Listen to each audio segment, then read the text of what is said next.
Assalamualaikum warahmatullahi wabarakatuh. Selamat pagi anak-anak.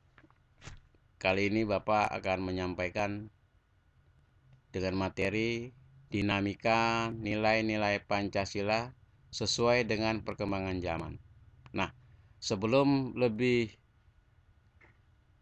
jelasnya ya, apa akan sampaikan materi ini, kalian lihat buka buku lembaran kerja kalian ya. Lembaran kerja kalian atau LKS, kalian buka halaman 5. Oke. Udah ketemu kan? Halaman 5 yaitu dinamika nilai-nilai Pancasila. Nah, dengan dinamika nilai-nilai Pancasila sesuai perkembangan zaman ini, ada beberapa sub yang kita akan bahas. Yang pertama adalah nilai-nilai dasar Pancasila. Yang kedua, hakikat ideologi terbuka. Dan ketiga, kedudukan Pancasila sebagai ideologi terbuka. Oke, lanjut. Kalian lihat halaman 6. Kembali kepada halaman 6. Nilai-nilai dasar Pancasila. Nah, nilai-nilai dasar Pancasila ini terdapat dalam sila-sila Pancasila yang saat ini kita sering dengar atau sering kita bacakan dalam upacara, yaitu dari sila pertama sampai sila kelima. Tentunya kalian sudah paham. Sila pertama yaitu ketuhanan yang Maha Esa. Kedua, kemanusiaan yang adil dan beradab. Ketiga, persatuan Indonesia. Keempat, kerakyatan yang dipimpin oleh hikmat kebijaksanaan dalam permusyawaratan perwakilan. 5, keadilan sosial bagi seluruh rakyat Indonesia. Nah, di dalam sila-sila Pancasila ini juga terdapat beberapa uraian atau yang sering disebut dengan butir-butir Pancasila. Oke, kalian bisa lihat atau bisa baca di halaman 6 di lembaran kerja kalian. Oke, lanjut. Yang kedua, yaitu masih pada halaman 6 juga, itu ada hakikat ideologi terbuka. Nah, dalam pendefinisian ideologi, ini ada beberapa para ahli mendefinisikan tentang ideologi terbuka. Ya, kalian lihat halaman 7 di lembaran kerja kalian. Yang pertama yaitu para ahli Karl Marx. Dia mendefinisikan tentang ideologi. Ya. Yang kedua, Alois Althusser. Ini juga dia mendefinisikan tentang ideologi. Yang ketiga, Surjanto Puswowardoyo. Dan yang keempat, Dr. Alfian. Ini juga dia mendefinisikan apa sih ideologi itu, ya. Kalian bisa baca di lembaran kerja kalian itu di halaman 7, ya. Siapa yang mendefinisikan tentang ideologi. Jelas? Oke, jangan lupa kalian baca di lembaran kerja kalian itu di halaman 7. Yang selanjutnya adalah ideologi dapat dibedakan menjadi 2. Ya. Kalian baca juga, ya. Ada ideologi terbuka, ada ideologi tertutup. Maksudnya apa? Nah, dalam ideologi terbuka ini kalian juga bisa baca juga, ya. Ya, sekalian mendengarkan, kalian buka ideologi terbuka, di situ ada perbedaan antara terbuka dan tertutup. Ya, tentunya kalian paham, ya. Artinya kalau terbuka, ya kita sistem terbuka, ya. Jadi dari mana saja menerima masukan, ya, menerima masukan. Nah, itu secara garis besar, ya. Kalau tertutup, ya berarti kita nggak menerima masukan dari orang lain. Istilah seperti itu, ya. Oke? Oke. Lebih jelasnya kalian juga bisa baca, ya. Di halaman 7 di lembaran kerja kalian itu sudah jelas digambarkan, sudah jelas, ya, bahwa ideologi terbuka adalah seperti bla bla bla bla, kalian baca. Ya. Oke, kalian sampai di buku lembaran kerja kalian. Paham? Oke. Artinya kalian sambil mendengarkan ini, kalian lihat halaman, kalian baca buku. Ya, kalau cuma mendengarkan saja nanti kalian besok sudah lupa. Ya, jadi kalian baca buku sambil mendengarkan penjelasan dari saya. Jelas? Oke. Selanjutnya, kalau kalian lihat pada halaman berikutnya, yaitu ada tentang kedudukan Pancasila sebagai ideologi terbuka. Nah, di sini yang dikatakan sebagai ideologi terbuka itu juga ada beberapa sub lagi, ya. Yang pertama adalah kedudukan Pancasila sebagai ideologi. Nah, apa itu sebagai ideologi?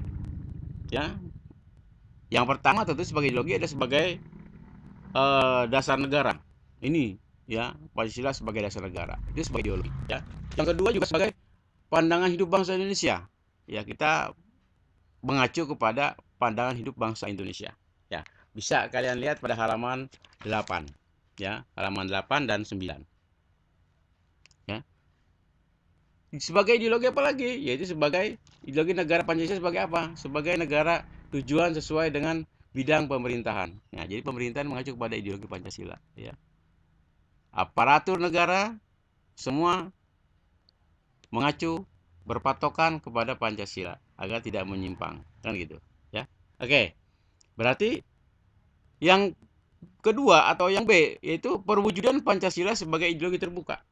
Nah ini ya, sebagai terbuka, open ya, terima masukan dari luar ya. Boleh kita menerima masukan ya. Apa itu? Ya, kita akan terbuka.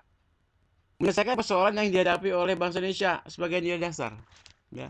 Nilai dasar negara Indonesia ya.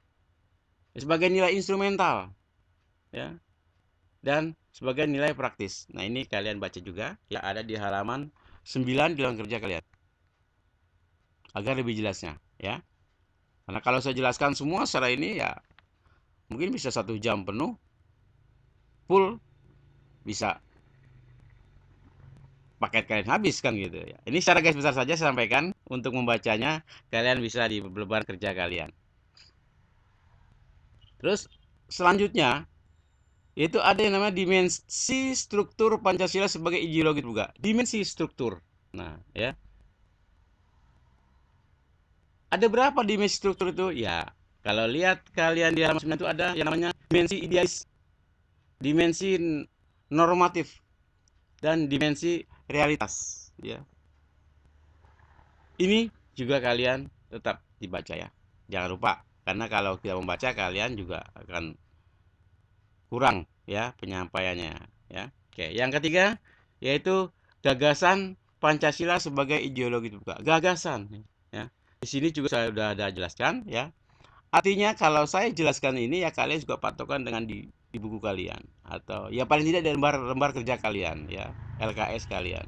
Ini karena dalam kedudukannya Pancasila sebagai ideologi terbuka yaitu kalian juga harus memahami ya. Oke.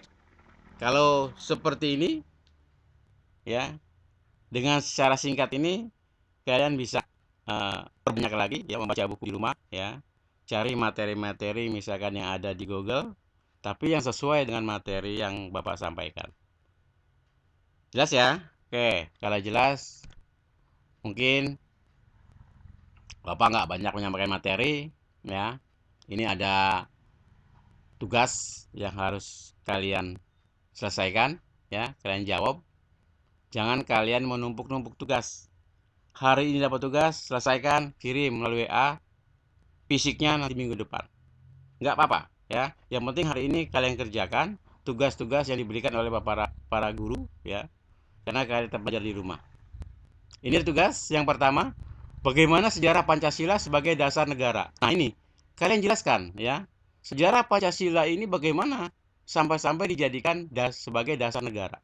Ya, coba jelaskan ya. Cari materinya lagi, tambah materi lagi tentang Pancasila ya.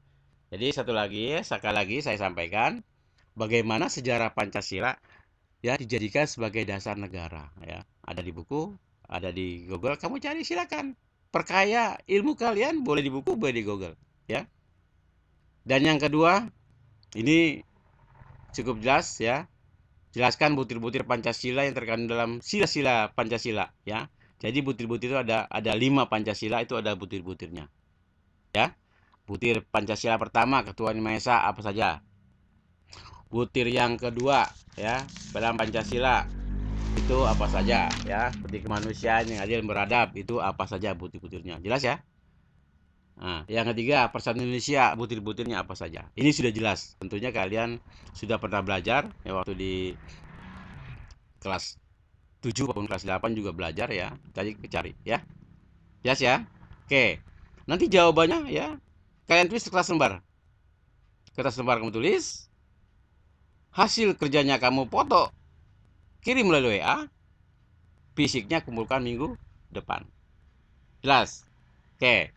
Jadi sekali lagi untuk kelas 9 ya, karena kalian tetap belajar di rumah, dan juga kalian ingin nilai-nilai yang bagus, ya kerjakan apa yang diberikan tugas oleh guru, kerjakan. Ya. Hari ini ada tugas, kerjakan. Ya. Selesai, foto, kirim WA. Ya. Oke. Jadi saya rasa nggak begitu sulit. Ya. Kalau dikerjakan di rumah kan bisa bertanya sama teman atau bisa lihat. Ya pokoknya kalian bisa lah ya untuk menjawab pertanyaan-pertanyaan yang disampaikan oleh para guru yang dikerjakan di rumah. Oke, terima kasih. Pokoknya saya mengharapkan kalian selalu mengerjakan tugas yang diberikan oleh para guru. Jelas? Tidak ada komentar lagi? Ya, saya tutup. Sekali lagi, jangan lupa patuhi protokol COVID-19 agar kita tetap terhindar dari wabah itu. Ya. Apa protokolnya? Cuci tangan,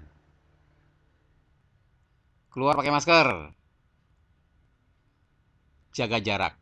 Ya, jangan bergerumpul, bergerombol, ya, jaga jarak. Karena kita masih ada PSBB sampai tanggal 8 Agustus, ya. Mudah-mudahan kita ini cepat normal kembali dan bisa belajar kembali. Sekian, terima kasih. Assalamualaikum warahmatullahi wabarakatuh.